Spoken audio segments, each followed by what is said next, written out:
महोदय, माननीय सदस्य ने बहुत महत्वपूर्ण मुद्दे की ओर ध्यान आकर्षित किया है और सरकार इसको लेकर के पहले से ही अवेयर थी। अंतर विभागीय समन्वय से संचारी रोग नियंत्रण के लिए आपने केवल डेंगू की बात की है। जब वेक्टर बॉर्न डिजीज की हम बात करते हैं तो केवल डेंगू उसमें नहीं आता है। वर्मा जी, आप तो चिकित्सा शिक्षा के मंत्री रहे हैं ना, तो केवल डेंगू नहीं आता उसमें, मलेरिया भी है, चिकनगुनिया भी है, कालाजार भी है।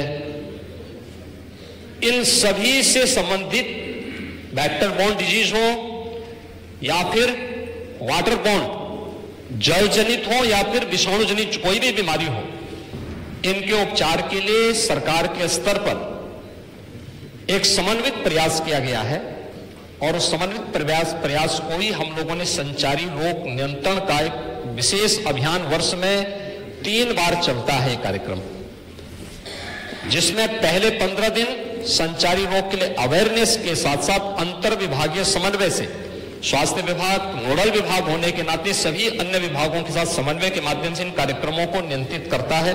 समस्या केवल इस बात की नहीं कि हम समस्या के समाधान की ओर जाएं, समस्या केवल हर मुद्दे का राजनीतिकरण करके समाज में अव्यवस्था पैदा करना, लोगों में असंतोष पैदा करने का जो कुत्सित प्रयास किया जाता है, वो तो कोरोना कालखंड में भी लोगों ने देख लिया था, जब आप लोग बहका रहे थे लोगों को कि वैक्सीन मत लगाना, ये मोदी वैक्सीन है, और लोगों को गुमराह कर रहे थे।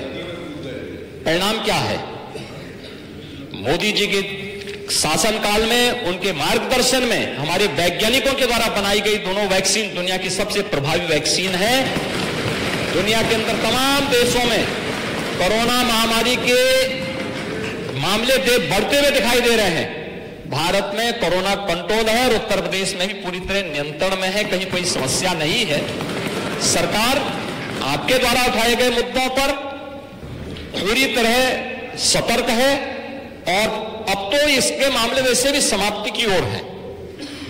बरसात के समय जल जमाव वाले क्षेत्रों में, अन्य क्षेत्रों में इस प्रकार की बातें देखने को मिलती है। और ये केवल डेंगू के मामले नहीं होते, इंसेफ्लाइटिस के भी मामले होते हैं, मलेरिया भी होता है, कालाजार भी होता है, चिकनगुनिया भी होता है।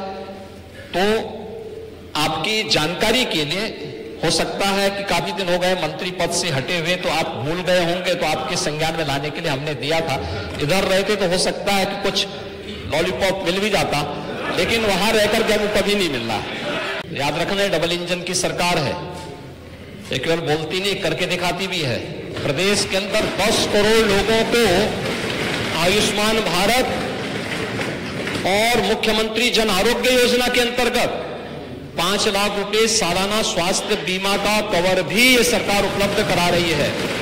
और किसी भी पैनल्ड हॉस्पिटल में, वह सरकारी हो, सरकारी में सारी सुविधाएं फ्री में है, लेकिन किसी भी प्राइवेट हॉस्पिटल में जाता है तो वहां वे सुविधाएं मिल रही हैं। और ये पूरा सदन गवाह है कि हर माननीय सदस्य को इस सदन के द्वारा अपनी निधि से ही 25 लाख रुपए सालाना देने का अधिकार दिया गया है।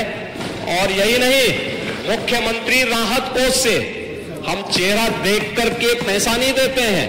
कोई भी व्यक्ति जो भी आवेदन करता है, कोई भी पीड़ित हो, उसकी जाति, उसका मत, उसका मजहब नहीं देखा जाता है, बल्कि वो पीड़ित राज्य का नागरिक है। उसको प्रदेश में, देश में या दुनिया में जहां कहीं अच्छी स्वास्थ्य की सुविधा मिलती है, और सुविधा के लिए मुख्यमंत्री राहत कोष से भी हम पैसा देने में कोई कोताही, तमाम मान्य सदस्य विपक्ष में बैठे हुए हैं, हर व्यक्ति इस बात को कह सकता है। उनके प्रस्ताव आते हैं बिना किसी भेदभाव के, हमने उसके लिए भी धनराशि उपलब्ध कराई है।